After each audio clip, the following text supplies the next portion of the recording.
Hello all, let's start with chapter number 7. The name of the chapter is Games are Fun. Starting with the warm up, answer yes or no. नीचे हमें कुछ questions दिए गए हैं और हमें उनके आंसर कैसे करने हैं, आइदर yes और no. Do all games have a rule? क्या सारे गेम्स में रूल होते हैं? इसका करेक्ट आंसर क्या है? yes. सारे गेम्स में रूल्स होते हैं. Second one, should be follow the rules when we play a game? क्या हमें रूल्स को फॉलो करना चाहिए गेम खेलते वक्त? बिल्कुल करना चाहिए. फेयर गेम करने के लिए हमें सारे रूल्स को फॉलो करना चाहिए. Are games and sports the same thing? No. Games और स्पोर्ट्स में बहुत माइन्यूट डिफरेंस होता है. बेसिकली हम जो गेम्स खेलते हैं वो हम एंटरटेनमेंट पर्पस से खेलते हैं और जो स्पोर्ट्स है वो कॉम्पिटिटिव पर्पस होता है. और गेम्स में मेंटल और फिजिकल दोनों ही फिटनेस ज़रूरी होती हैं और स्पोर्ट्स में भी. बट क्या होता है कि गेम्स मेंटल एक्टिविटी को भी सपोर्ट करता है, वेयर स्पोर्ट्स में सिर्फ हम फिजिकल एक्टिविटी करते हैं. Now starting with the explanation of the chapter. Children enjoy playing games. Children को कितना मज़ा आता है गेम्स खेलने में? सबको बहुत मज़ा आता है. तो चिल्ड्रन क्या करते हैं? इंजॉय करते हैं गेम्स को खेलने में. Playing games help them to keep their body and mind strong and healthy. Playing games से क्या होता है? गेम खेलने से क्या होता है? गेम खेलने से क्या होता है कि जो हमारी बॉडी है और वो हमारा माइंड है वो कैसा रहता है? वो रहता है स्ट्रॉन्ग एंड हेल्दी. कैसा रहता है? Strong and healthy. Doing something to relax and have fun is called recreation. Recreation क्या होता है? कोई भी काम जिससे हमें रिलैक्सेशन मिले और मज़ा आए, फन मिले, तो उस काम को हम क्या करते हैं? उसको हम क्या कह सकते हैं? Recreation. We enjoy games, music, programmes, puppet shows, visiting a fair etcetera. हम क्या क्या इंजॉय करते हैं? हम गेम खेलना इंजॉय करते हैं, म्यूज़िक सुनना इंजॉय करते हैं, म्यूज़िक प्रोग्राम्स में जाना इंजॉय करते हैं, पपेट शोज यानी कठपुतली का खेल देखना इंजॉय करते हैं और मेले में जाने भी हम बहुत इंजॉय करते हैं. Going for picnic is also one of recreational activities. आप लोग सब अपने स्कूल में पिकनिक पे जाते हैं तो वो भी क्या है? पिकनिक पे जाना भी एक तरीके की रिक्रिएशनल एक्टिविटी है. रिक्रिएशनल एक्टिविटी मतलब जिस एक्टिविटी को करने से हमें रिलैक्सेशन मिले और हमें फन मिले, मज़ा आए. Games can be divided into indoor games and outdoor games. Games को दो कैटेगरी में डिवाइड किया गया है, इंडोर गेम्स में और आउटडोर गेम्स में. Indoor games are played inside a house. जो इंडोर गेम्स हैं वो घर के अंदर खेले जाते हैं, जैसे इंडोर गेम्स. यहीं से आप इसको देख सकते हैं, इन मतलब अंदर, inside a house. While outdoor games are played in field और इन एन ओपन एरिया. जो आउटडोर गेम्स होते हैं वो कहाँ खेले जाते हैं? वो या तो फील्ड में खेले जाते हैं, मैदान में खेले जाते हैं, या फिर एक खुली स्पेस में, ओपन एरिया में खेले जाते हैं. Outdoor games keep children fit and make them strong.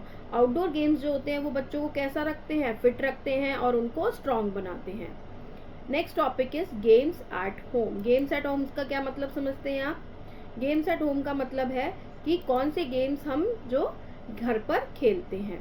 When Nikhil is with his family, he passes his leisure by playing some games.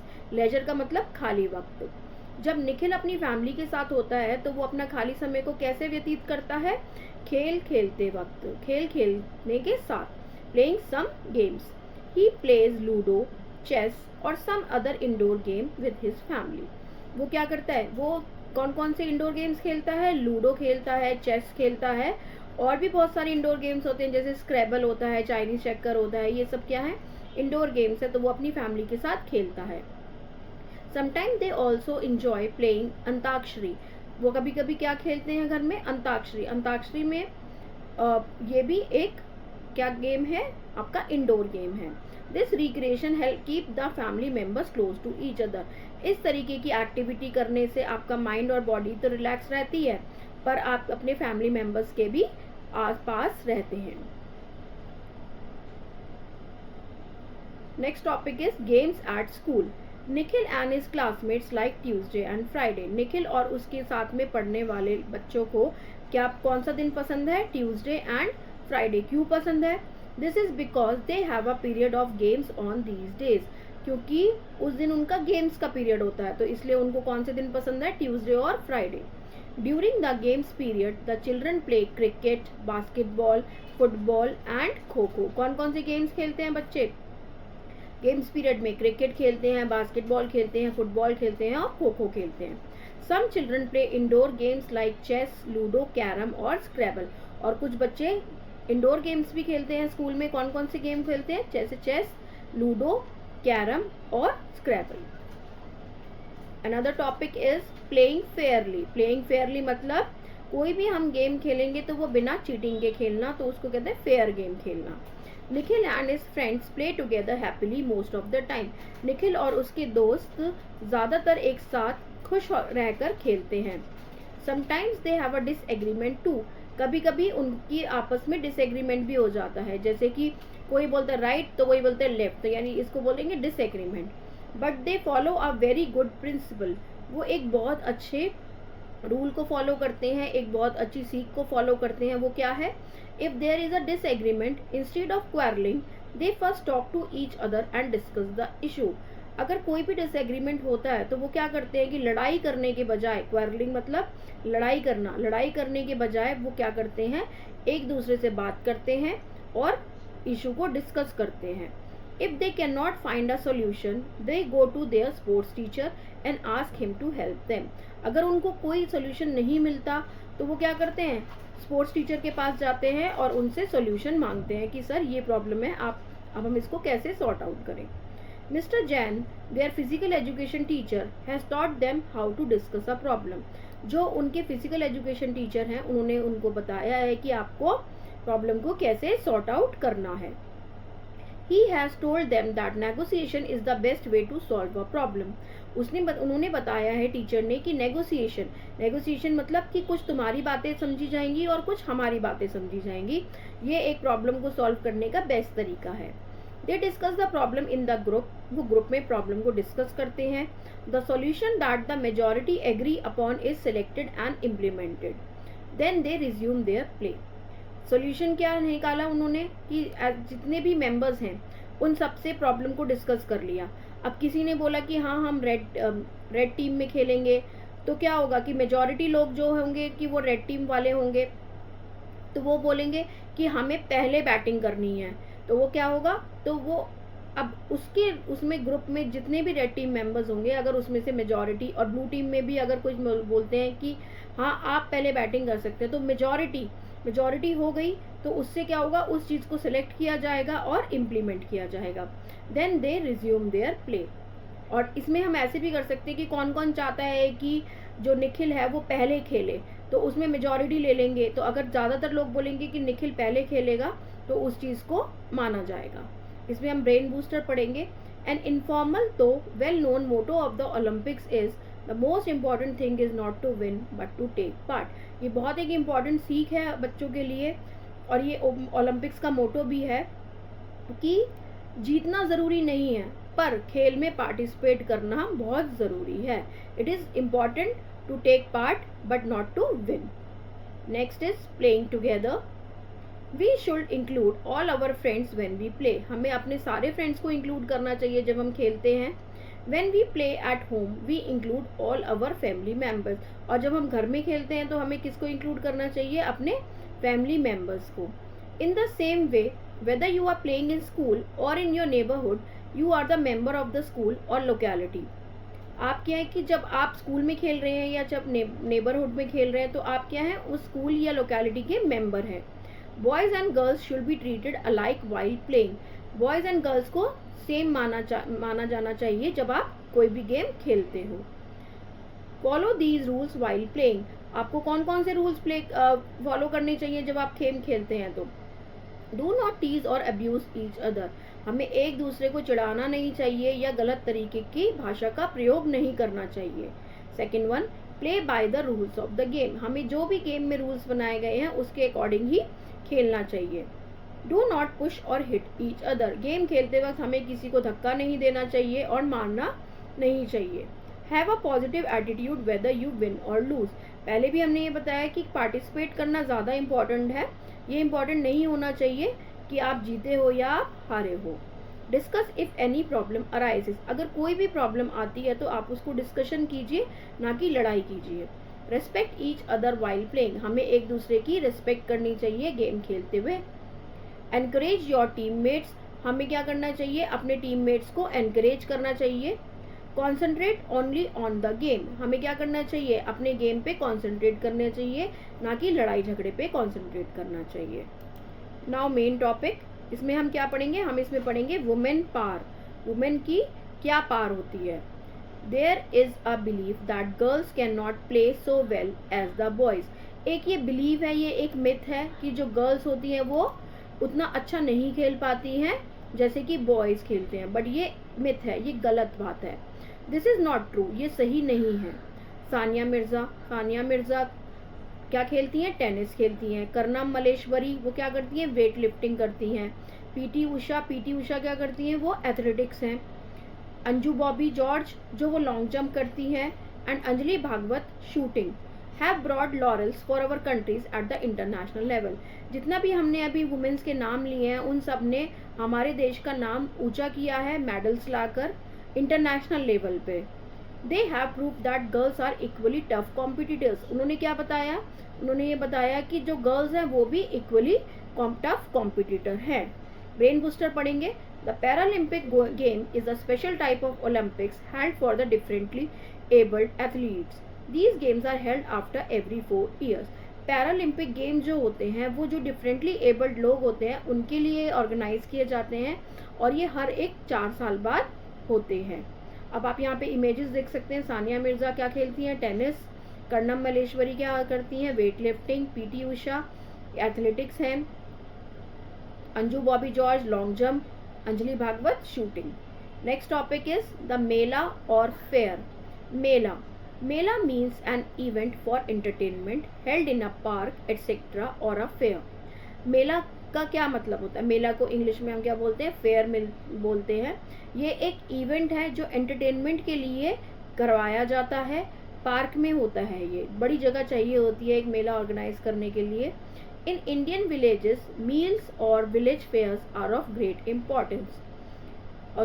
In Indian villages melas or village fairs are of great importance. Indian villages में जो मेला लगते हैं वो बहुत importance के होते हैं। क्यों? क्योंकि small stalls are put up where people sell their goods. उसमें वहाँ पे क्या होता है कि लोग अपनी सामान बेच सकते हैं, तो इसलिए छोटे छोटे स्टॉल्स लगाए जाते हैं। There are different types of rides, वहाँ पे डिफरेंट तरीके की झूले भी होते हैं। People come from far away places to the mela, मेले को विजिट करने के लिए लोग दूर दूर से आते हैं। Next topic is at the circus. Circus क्या होता है? अ circus is a large group of people who are trained artists as acrobats, clowns, trapeze artists, musicians, jugglers, magicians and other stunt performing artists। Circus में क्या होता है? Circus में large group of people होते हैं जो कि ट्रेंड होते हैं। अगर वो अनट्रेंड होंगे तो वो अपना वर्क प्रॉपरली कर नहीं पाएंगे, तो वो ट्रेंड आर्टिस्ट होते हैं। तो वो क्या करते हैं? एक्रोबैट्स जैसे कलाबाजियाँ करते हैं। क्लाउन्स मतलब जोकर। ट्रेपीज आर्टिस्ट मतलब आपने कभी भी आप अगर सर्कस में गए हो तो आपने देखा होगा कि हवा में रस्सी के साथ झूला लगा होता है, तो उस झूले पे जो एक्टिविटी करते हैं तो वो कौन कहलाते हैं? Trapeze artist. म्यूजिशियन जो गाना गाते हैं। जगलर्स जो एक साथ बहुत सारी चीज़ों को हैंडल कर लेते हैं। जैसे सपोज करो 5-6 बॉल्स हैं उनके पास, तो वो एक के बाद एक ऐसे बॉल्स को घुमाते रहेंगे कि ताकि उनके एक भी बॉल ज़मीन पे नहीं गिरती। बॉल्स भी हो सकती हैं, बॉटल भी हो सकती है। मैजिशियंस मतलब जादूगर। और स्टंट परफॉर्मिंग आर्टिस्ट जैसे तेज़ बाइक चलाना या फिर एक सर्कुलर जो एक कमरा होता है उसके अंदर बाइक चलाना, तो वो कौन होते हैं? Stunt performing artist. A circus is held in an oval or circular area with seating around the arena. Circus का जो अरेना होता है मतलब जहाँ पे वो होते हैं, तो वहाँ पे क्या होता है कि ओवल या तो ओवल होगा या फिर गोल एरिया होगा, ताकि सब लोगों को हर एक एंगल से दिख सके और उसके आसपास सारे लोग बैठते हैं। The performance are held inside arena, arena के अंदर परफॉर्मेंसेस होती हैं। Nikhil is at a circus with his parents. Nikhil अपने पेरेंट्स के साथ कहाँ गया है? सर्कस में गया है। सून 2 clowns enter the Arena. 2 joker ने क्या कहाँ पे एंटर किया? अरेना में एंटर किया। दे मेक एवरीवन लाफ, उन्होंने सबको हंसाया। Then jugglers perform tricky balancing acts with balls और अदर ऑब्जेक्ट्स, जैसे मैंने पहले भी बताया। तो जगलर क्या करते हैं, वो ऐसे बैलेंसिंग कर लेते हैं कि तभी उनकी एक भी बॉल नीचे नहीं गिरती। उनके पास कम से कम 4 से 5 ऑब्जेक्ट्स होते हैं, बॉल भी हो सकती है, बॉटल भी हो सकती है। Horseback riders perform dangerous acrobatic feats, जो घोड़े की सवारी करते हैं वो लोग क्या करते हैं, अलग अलग डेंजरस कलाबाजियाँ करते हैं और बहुत प्रोफेशनल होते हैं वो ये काम करने के लिए। पर ये होता है कि ये जो एक्ट होता है बहुत डेंजरस होता है। The trapeze artist perform the last item, circus में हमेशा लास्ट आइटम में वही होता है कि रस्सी, झूले वाली रस्सी होती है जो, उसमें झूले पे बैठ के वो लोग वहाँ पे एक्टिविटीज करके दिखाते हैं। They swing from hanging bars, hanging bars लगी हुई होती हैं और वो वहाँ से एक दूसरी बार तक झूला झूलते हैं। It appears as if they are flying, ऐसा लगता है जैसे वो हवा में क्या कर रहे हैं, हवा में तैर रहे हैं, हवा में उड़ रहे हैं। People stand up and clap loudly, ये सब देखकर लोग खड़े होकर ताली बजाते हैं। The show comes to an end, जो ट्रेपीज आर्टिस्ट करते हैं वो लास्ट होता है तो शो खत्म हो जाता है। Next is an amusement park. An amusement park or a theme park is a great place for recreation. Amusement park में आप जाते हैं जहाँ झूले लगे होते हैं, या थीम पार्क में भी आप जाते हैं, तो वो भी सबसे अच्छी जगह है रिक्रिएशन करने के लिए, रिलैक्स करने के लिए अपने माइंड और बॉडी को। अ theme park has many rides, उसमें बहुत सारे तरीके के झूले लगे होते हैं। It has something for everyone, उसमें कुछ ना कुछ सबके लिए ज़रूर होता है, छोटे बच्चों के लिए भी, बड़े बच्चों के लिए भी और बड़े लोगों के लिए भी। तो it has something for everyone, children, teenagers and adult. It has roller coasters, train rides and thrill rides, उसमें रोलर कोस्टर्स भी होते हैं। ये देखिए आप एक इमेज देख सकते हैं, ये रोलर कोस्टर की इमेज है। ट्रेन, उसमें छोटी छोटी ट्रेन्स भी होती हैं और थ्रिल राइड्स भी होती हैं कि जो आपको बहुत एडवेंचर देती हैं। Next topic is kite flying. Kite flying is a popular sport in India. Kite flying एक बहुत पॉपुलर स्पोर्ट है इंडिया का। On Makar Sankranti and independence day people enjoy kite flying. कौन से दो फेस्टिवल्स पे लोग काइट फ्लाइंग एंजॉय करते हैं, मकर संक्रांति और इंडिपेंडेंस डे पे। Kite flying competitions are held in our country, हमारी कंट्री में जगह जगह पर काइट फ्लाइंग कॉम्पिटिशन्स भी होते हैं। The kite flyers compete with one another, जो काइट फ्लायर्स होते हैं वो एक दूसरे से compete करते हैं, competition करते हैं।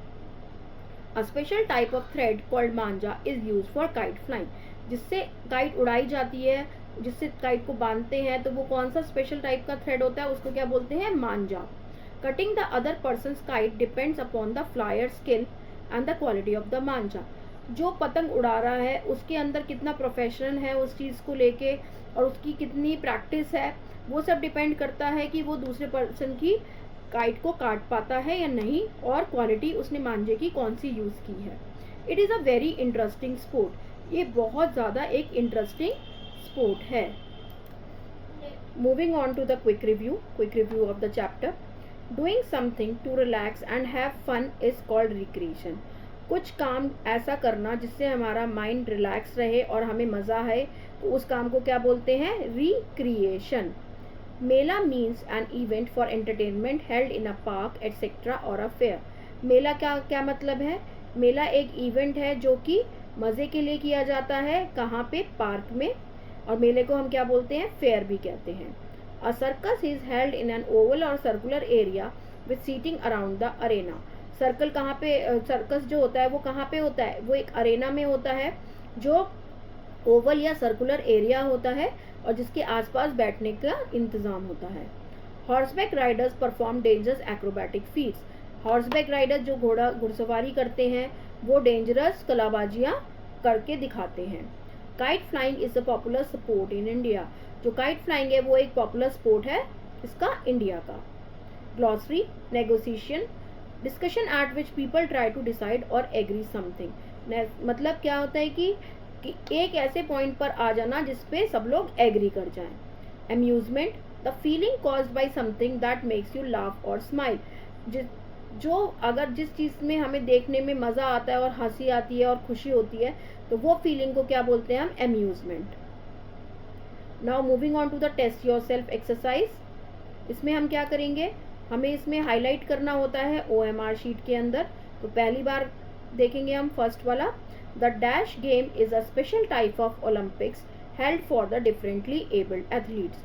कौन सा गेम ऐसा होता है जो डिफरेंटली एबल्ड एथलीट्स के लिए किया जाता है? समर, विंटर, योग या पैरालंपिक्स। तो इसका करेक्ट आंसर क्या है? पैरालंपिक्स। तो हमें क्या करना है? सिंपली फर्स्ट में डी को कलर कर देना है। Children have fun at a, children को किस में मजा आता है? फेयर में, सर्कस में, बोथ ए एंड बी या नन ऑफ दीज, यानी इनमें से कोई नहीं। तो किस में मजा आता है बच्चों को? बच्चों को मजा आता है मेले में भी मजा आता है और सर्कस में भी मजा आता है। तो इसका करेक्ट आंसर क्या होगा?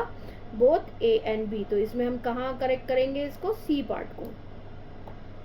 Which of these is an indoor game, इनमें से कौन सा इंडोर गेम है जो हम घर में खेल सकते हैं?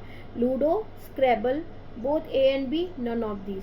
स्क्रैबल क्या होता है? जिसमें वर्ड्स बनाने होते हैं, तो वो भी हम घर में बैठ के खेलते हैं और लूडो भी हम घर में बैठ के खेलते हैं। तो इनमें से दोनों ही इंडोर गेम है। तो इसका करेक्ट आंसर क्या रहेगा? Both A and B. तो हमने क्या किया? थर्ड को, सी पार्ट को हमने इसमें कलर कर दिया। Fourth one, kite flying is common on, kite flying कब की जाती है? काइट कब उड़ाई जाती है? ईद पर, क्रिसमस में, 15 अगस्त को या होली पर। तो इसका करेक्ट आंसर है इंडिपेंडेंस डे, 15 अगस्त। तो काइट फ्लाइंग कब करते हैं हम करते हैं काइट फ्लाइंग इंडिपेंडेंस डे पे, यानी 15 अगस्त को। Fifth one, the fun that we have in our free time is known as, जो हम फ्री टाइम पे मजे करते हैं उसको क्या बोलते हैं? सर्कस, फेयर, रिक्रिएशन या नॉन ऑफ दीज। तो इसका करेक्ट आंसर क्या है? रिक्रिएशन। तो फिफ्थ में कौन सा पार्ट सही हुआ? C part. Okay, moving on to the B exercise. इसमें हमें क्या करना है? इसमें हमें आंसर्स लिखने हैं, फिल इन द ब्लैंक्स दिए हुए हैं हमें।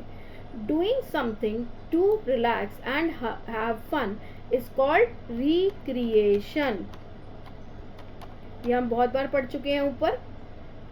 Second one, outdoor games keep children fit and make them, outdoor game से क्या होता है? बच्चे कैसे रहते हैं? फिट रहते हैं और क्या रहते हैं? स्ट्रॉन्ग बनते हैं। STRONG, strong. Mela means an event held for, मेला किस लिए ऑर्गेनाइज किया जाता है? ताकि लोगों को मजे आ सके और वो एंटरटेन हो सके। तो इसका करेक्ट आंसर क्या होगा? एंटरटेनमेंट।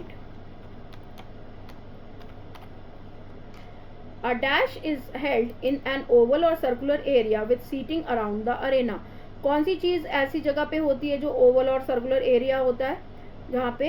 तो वो वो क्या सी होती है? वो होता है circus, CIRCUS, circus. A dash is a popular sport in India. कौन सा पॉपुलर स्पोर्ट है इंडिया में जो हमने पढ़ा है अभी? Kite flying. काइट फ्लाइंग एक पॉपुलर स्पोर्ट है इंडिया का। नेक्स्ट में जाएंगे true and false, C part. We should never cheat while playing a game, क्या हमें गेम खेलते वक्त चीटिंग करनी चाहिए? बिल्कुल नहीं करनी चाहिए। तो ये क्या है? सही, ट्रू। वी शुड नेवर, अगर इसमें नेवर ना होता तो हम क्या लिखते हैं यहाँ पे? फॉल्स लिखते, पर यहाँ पे लिखा है नेवर। तो we should never cheat while playing a game. तो ये आंसर बिल्कुल करेक्ट है, ये स्टेटमेंट बिल्कुल करेक्ट है।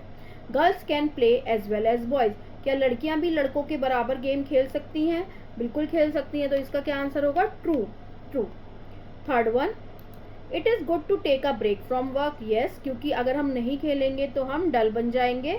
तो हमें क्या करना चाहिए? कभी कभी अपने काम से भी ब्रेक लेना चाहिए, हमेशा काम नहीं कर सकते हैं कोई भी। It is all right to tease to the losing team, अगर कोई टीम हार जाती है तो क्या हमें उसे चिढ़ाना चाहिए? नहीं, बिल्कुल नहीं चिढ़ाना चाहिए। तो ये स्टेटमेंट गलत है।